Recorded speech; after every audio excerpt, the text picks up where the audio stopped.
महादेव नीचे उतर रहे हैं। एक कथा की महिमा है। अहंकार शिव बुद्धि अज। बुद्धि के देवता ब्रह्मा जी हैं, अहंकार के देवता महादेव हैं। कैलाश अहंकार का प्रतीक है, ऊंचाई, टापू। कथा यदि सुनना है तो अहंकार रूपी कैलाश से नीचे आना पड़ेगा। ये महादेव ने खुद बताया। दिल का हुजरा साफ कर, अरे जाना के आने के लिए, ध्यान औरों का हटा उसको टिकाने के लिए। एक दिल लाखों तमन्ना, फिर भी उसमें ज्यादा हविस, फिर ठिकाना है कहां उसको बिठाने के। सीट एक है, यदि अहंकार बैठ जाएगा तो फिर कथा कहां बैठेगी। पार्वती को साथ में लेकर नंदी में सवार होकर महादेव कैलाश से नीचे चलते हैं। कहां पहुंचे? अमरनाथ। जैसे अमरनाथ के सन्निकट पहुंचे, महादेव ने विचार किया कि ये नंदी साथ में है, गले में घंटी है, ये कथा में डिस्टर्ब करेगा, घंटी टुन टुन की आवाज होगी। महादेव ने नंदी को कहा यहीं रुकना, मैं आता हूं। जिस जगह पर नंदी को अस्थाई किया, उस जगह का नाम पड़ गया बैलगांव। आज उसे पहलगांव के नाम से जाना जाता है, उसका नाम बैलगांव है। वहां से आगे बढ़े महादेव तो कलकल निनाद करती हुई गंगा जटा में विराजमान थी। महादेव ने विचार किया ये भी कथा में डिस्टर्ब करेगी। गंगा को जिस स्थान पर रखा, उस स्थान का नाम पड़ गया पंचतरणी। जो लोग अमरनाथ गए होंगे, दृश्य सामने है। आगे बढ़े तो काले पीले हरे नीले आभूषण थे। महादेव ने कहा ये भी कथा में डिस्टर्ब करेंगे, ज्यादा प्रसन्न होंगे ना। उतार के सबको एक जगह रख दिया। उस जगह का नाम पड़ गया शेषनाग। वहां से महादेव आगे बढ़े तो लंबोदरम परम सुंदरम एकदंतम। गजानन गोदी में थे। महादेव ने कहा बेटा तो है, अच्छा भी लगता है, प्यारा भी लगता है, परंतु कथा में डिस्टर्ब करेगा तो वो भी अच्छा नहीं लगेगा। कथा समाधि का विषय है, कथा समाधि का विषय है। जब तक आप डूबोगे नहीं तो डूबो नहीं सकते हो। संसार में डूबोगे मर जाओगे, पर कथा में डूबने से तर जाएगा। डूबना पड़ेगा।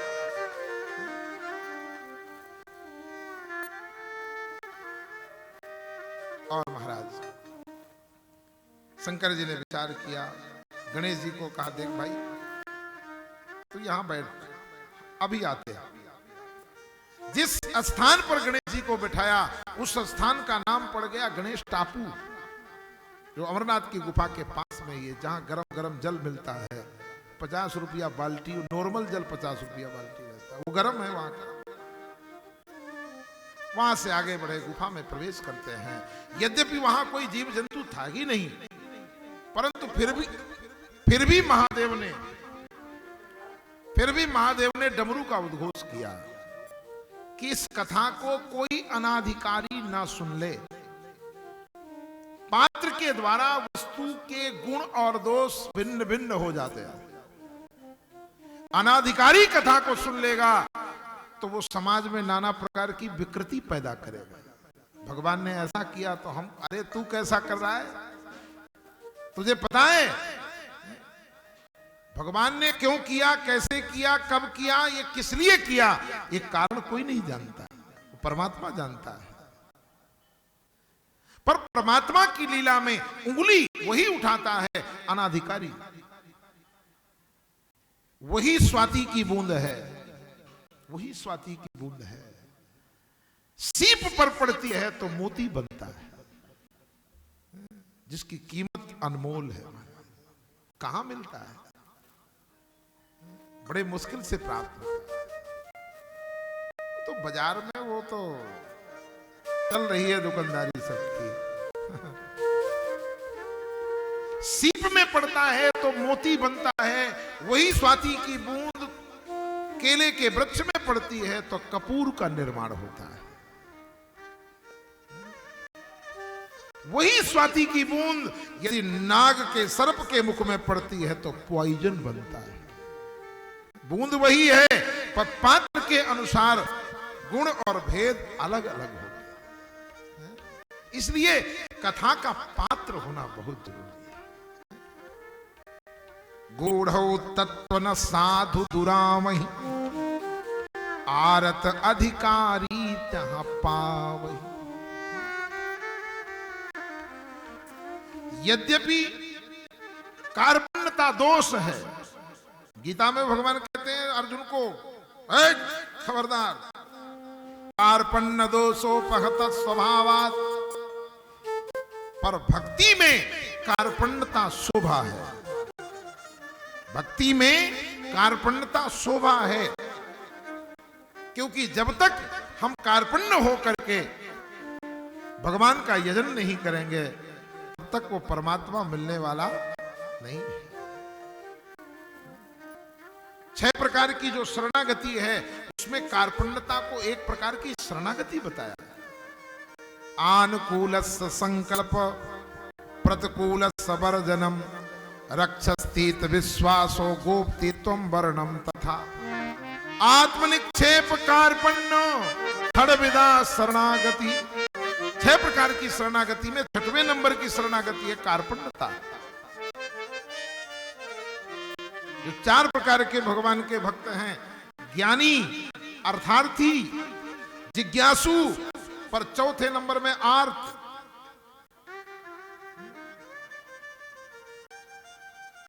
ज्ञान हो जाए परंतु यदि आर्त भाव नहीं है, आर्त सबके साथ लगा है, जिज्ञासु के साथ भी, अर्थार्थी के साथ भी और ज्ञानी के साथ भी। इसीलिए नित्य प्रति हम लोग आरती का आश्रय लेते हैं। आसमंतात रति सा आरती।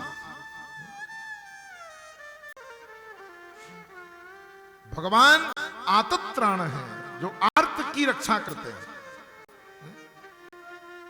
आतत्राण परायणो स भगवान नारायणो में गति।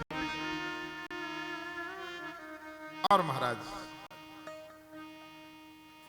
अनाधिकारी श्रवण न कर ले, इसलिए डमरू का उद्घोष किया। कुछ लोग कहते हैं शंकर जी ने सोचा कि एक को अमर कर दिया रावण को तो मुसीबत बन गया, दूसरा कथा सुन लेगा अमर हो जाएगा। नो नो, महादेव तो वसुधैव कुटुंबकम समकरोति कल्याणम, तो शंकर है, शिव है, कल्याण की मूर्ति है, कल्याण का स्वरूप है। वो ऐसा नहीं सोच सकते।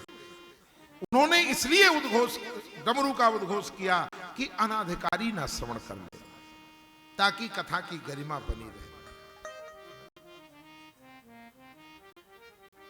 आज क्वांटिटी बढ़ गई, क्वांटिटी बढ़ गई पर क्वालिटी घट गई।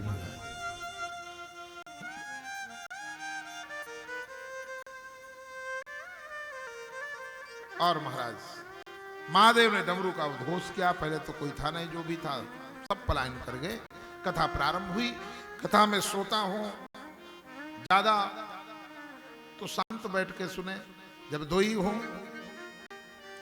तो एक, जैसे कहानियां माताएं बहनें करती रहती है, एक राजा था, दूसरी कहती है एक रानी थी, उसके 3 बच्चे थे, हुकारी की परंपरा। महादेव समाधि में कथा कहने लगे, पार्वती हुकारी बनने लगी। हुकारी इसलिए उपस्थिति, यस सर, यस सर, क्योंकि सुनाने वाला समाधि में है, उसे पता चले कि मैं सुना रहा हूं तो कोई सुन रहा है। कहीं ऐसा ना हो कि सुनने वाला गया, सुनाने वाला सुनाया जा रहा है, इसलिए हुकारी की परंपरा। और महाराज पार्वती हुकारी दे रही थी, कथा शुरू हो गई। इतने पर वर्णन आता है, सुख सारिका जानकी जाए, सुख सारिका जानकी जाए, सुख सारिका जानकी जाए, सुख सारिका जानकी जाए, कनक बीज राखी पढ़ाए, कनक बीज राखी पढ़ाए, जिन सुख को जानकी जी ने सोने के पिंजरे में पढ़ाया था, वही सुख साकेत से प्रभु लीला का रसास्वादन करने के लिए वहां पर शुष्क अंडे की तरह गलित वहां से गिर गया। कथा का प्रभाव यह हुआ कि उस सूखे अंडे में प्राण संचरित हो गए, क्योंकि कथा ही ऐसी है जो मरे हुए को जिंदा कर देती है। कौन मरा हुआ है? 14 प्रकार के लोगों को मृत घोषित किया है गोस्वामी जी ने। कौल काम बस कृपिन विमूढ़ा, अति दरिद्र अजसी अति बूढ़ा, सदा रोग बस संतत क्रोधी, विष्णु विमुख श्रुति संत विरोधी, तनुपोषक निंदक यज्ञ खानी, जीवत सब सम 14 प्राणी। आद्य जगत गुरु शंकराचार्य जी से प्रश्नोत्तरी में जब प्रश्न किया, केशवा पुरुषालोके, केशवा केशवा यानी संसार में 100 कौन है? आद्य जगत गुरु शंकराचार्य जी मुस्कुराते हुए उत्तर दे रहे हैं, ऐसाम हृदय न केशवा, जिसके हृदय में केशव नहीं है वो 100 है। 100 में और शिव में एक इकार का अंतर है। शिव में और 100 में एक इकार का अंतर है, वो इकार ही ईश्वर तत्व है। जीव 100 है कब तक? जब तक ईश्वर तत्व की प्राप्ति नहीं होती। वो इकार जब लग जाता है तो वो शिव हो जाता है। शिवोहम,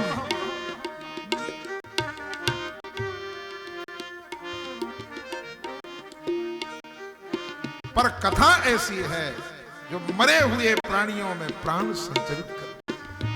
गोपियों ने यही तो बात कही, तब कथा मृतम तप्त जीवन कभी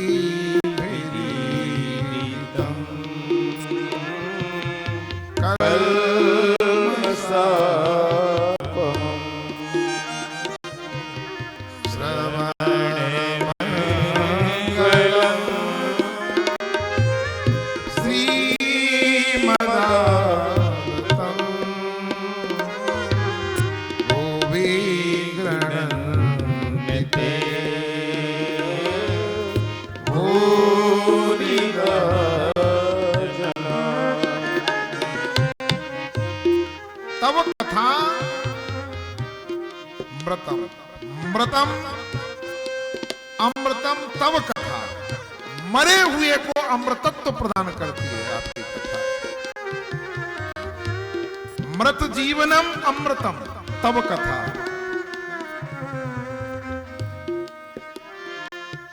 प्राण संचरित हो गए। पार्वती जी भाव जगत में लीला में प्रवेश कर गई। कथा चल रही थी, वर्णन आता है कि 10 स्कंद क्रॉस करते 11वें स्कंद में वेदांत की चर्चा आई। बड़े बड़े को नींद आ जाती है। पार्वती को नींद आ गई, परंतु विद्वान कहते नहीं नहीं, पार्वती तो शुद्ध सतोगुण है। श्रद्धा है ना, श्रद्धा तो शुद्ध सतोगुण का प्रतीक है। तमोगुण के अंदर श्रद्धा नहीं होती। जहां शुद्ध सतोगुण है वहां नींद कैसे? नींद तो तमोगुण का प्रतीक है। तो ब्रज के आचार्य कहते नहीं नहीं, जब दसम स्कंद की चर्चा चल रही थी और उस क्रम में जब महाराज की चर्चा आई तो पार्वती तन से तो बैठी रही, मन से वृंदावन चली गई। अब हुकारी कौन दे, जब मन यहां है ही नहीं, हुकारी कौन दे? उस अन्य में प्राण संचरित हो गए। वो पार्वती के पास में गिरा था, वो हुकारी ही सुन रहा था, वो अपना रिपीट कर रहा था। महादेव कथा सुनाई जा रहा है। नमः पार्वती पते हर हर महादेव। जैसे महादेव ने उद्घोष किया, पार्वती जी ने कहा जय जय, वो वाली कथा तो सुनाई नहीं। महादेव ने कहा बाबरी पूरी कथा सुना दी मैंने। पार्वती जी ने कहा मैंने तो नहीं सुनी। शंकर जी ने कहा तो किसने सुनी? वो तोता समझ रहा था कि कथा हो रही है। उसने कहा शंकर जी ने कहा अरे कथा की चोरी। बोले शंकर जी ने कहा चोरी की चोरी, ऊपर से सीना चोरी। उसने कहा क्रोध और बढ़ गया और महादेव उसको मारने के लिए दौड़े त्रिशूल लेकर। वो सुख सावक वहां से चलता चलता बद्रिका आश्रम सरस्वती नदी के तट पर, जहाँ वेदव्यास जी का आश्रम था, उनकी धर्मपत्नी केशों को सुखा रही थी, वहीं आई और सुख सावक सूक्ष्म रूप से उनके अंदर प्रवेश कर गया। महादेव सामने त्रिशूल लेके खड़े हैं, एकदम तांडव की स्थिति में। वेदव्यास जी ने कहा नमामि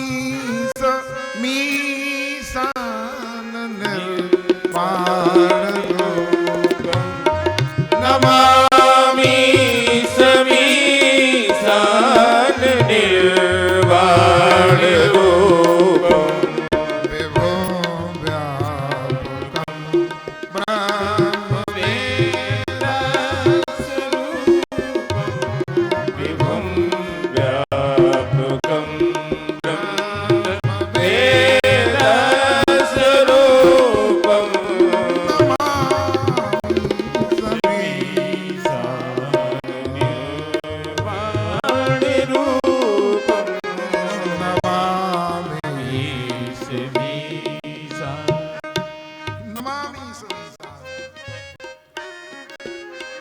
महादेव ने कहा वेदव्यास जल्दी निकालो, जल्दी निकालो। वेदव्यास जी ने कहा क्या किसको निकालूं? कहीं भांग ज्यादा तो नहीं पी ली? महादेव ने कहा भांग नहीं, मेरी चोरी करने वाला तूने कुटिया के अंदर प्रवेश कर गया, जल्दी कर। वेदव्यास जी ने कहा आपके पास कौन सी तिजोरी है? सारा संसार गवाही है, धन धन भोलेनाथ आपके कौड़ी नहीं खजाने में। 3 लोग बस्ती में बसाए, आप बसे बिराने में। नहीं नहीं, उसने अमर कथा की चोरी की। वेदव्यास जी ने कहा बैठिए, पानी पीजिए, दिमाग को ठंडा कीजिए। जब अमर कथा की चोरी कर ली तो वो अमर हो गया, मारोगे कैसे? और यदि आप विशेष पावर से, यदि वीटो पावर का प्रयोग करोगे तो यदि मार भी दोगे तो जानते हो क्या होगा? अमर कथा की महिमा खत्म हो जाएगी।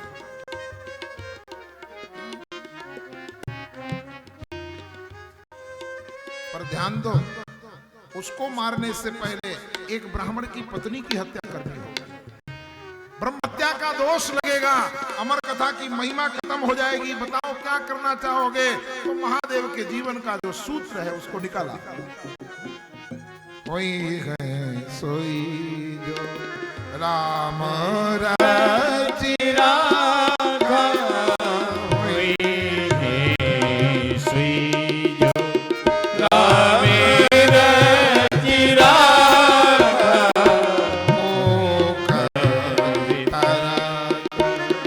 बढ़ावई साखा, ओ हरि करके बढ़ावई साखा, कोई है सोई। राजा करे न जोगी, राम करे सो होगी, शिव का सिद्धांत है। पर ध्यान दें, इस चौपाई को पढ़ करके लोग आलसी हो गए। पर शिव के जीवन में देखें, पहले शिव जी पूरा प्रयास करते हैं, प्रयास करने के बाद भी जब कार्य की सिद्धि नहीं होती तब सिद्धांत का पालन करते हैं।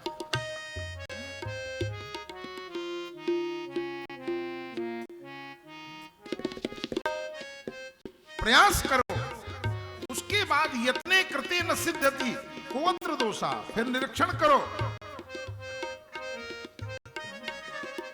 हम सीधे कह देते हैं भगवान की भी इच्छा नहीं है, जब होगी वही है सोई जो राम रचि राखा।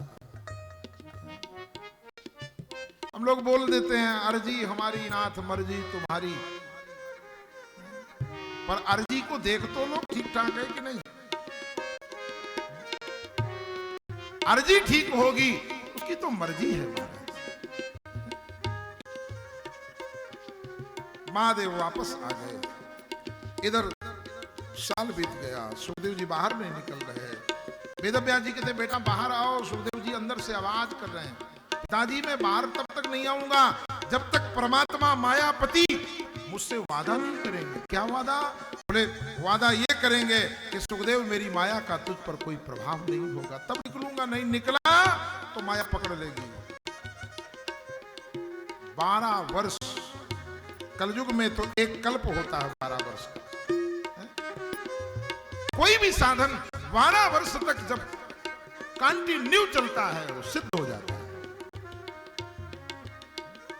इसलिए उन साधनों में 12 वर्ष का, गृहस्थ जीवनों में कोई व्रत करता है, उपवास करता है, गृहस्थी में 12 वर्ष के बाद उद्यापन जरूर एक बार कर लो।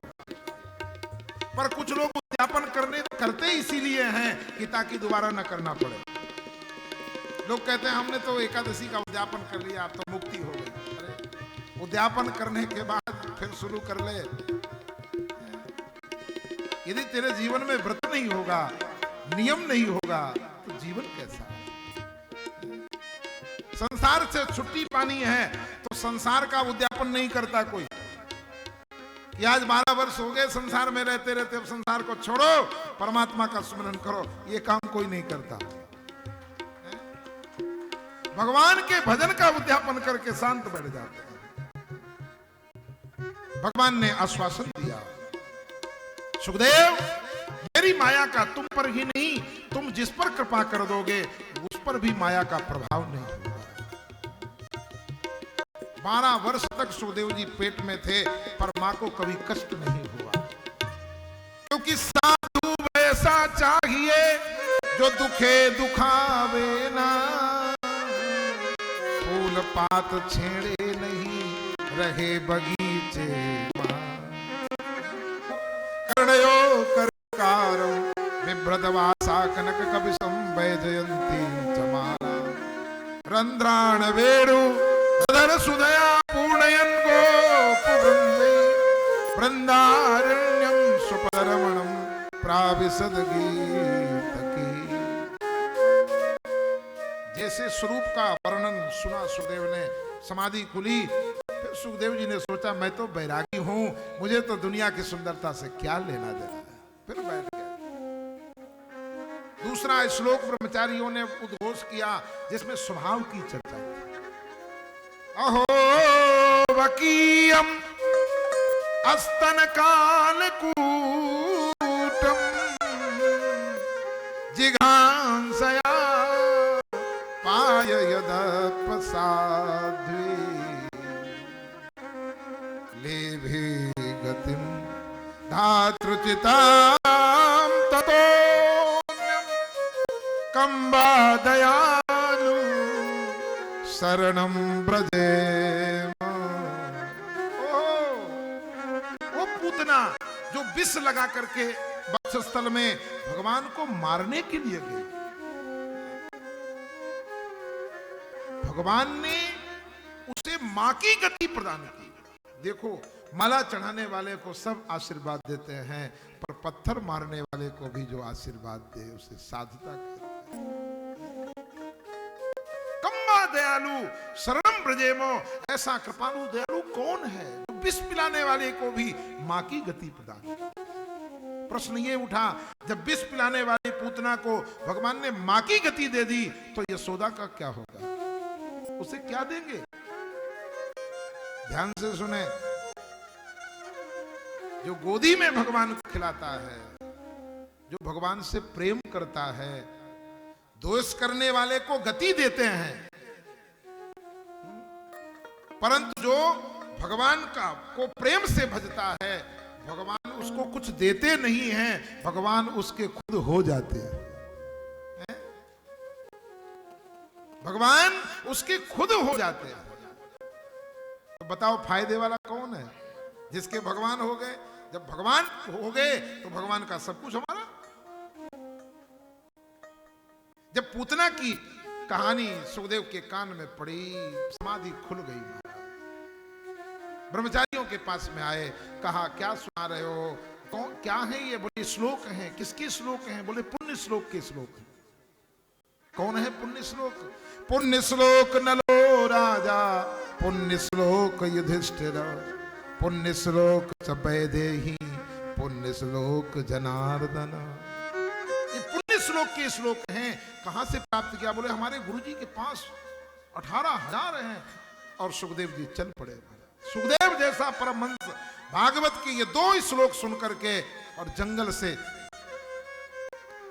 शहर की ओर निकल पड़ता है। ऐसे भीतरागी आए, वेदव्यास जी के चरणों में प्रणाम किया। वेदव्यास जी के चरणों में प्रणाम किया। बाबा, पिताश्री, पुत्र होने के नाते नहीं, पात्र होने के नाते मुझे भागवत का प्रसाद दे दो। वेदव्यास जी ने कहा, बेटा तेरी पात्रता में कोई संदेह नहीं है, पर तेरी पात्रता सारा संसार जान जाए। ये भागवत वैष्णव ग्रंथ है, ये तो वैष्णवा नाम धनम। इसलिए तुम जनक के यहां जाओ, वैष्णवता की मोहर लेकर के आओ। सुखदेव जैसे परमहंस जनक जी के सभा में जाते हैं, वहां से वापस आते हैं, भागवत का प्रसाद प्रदान किया। और वही सुखदेव ने परीक्षित को कथा सुनाई। और परीक्षित जी के साथ सुखदेव जी का जो दिव्य समागम हुआ।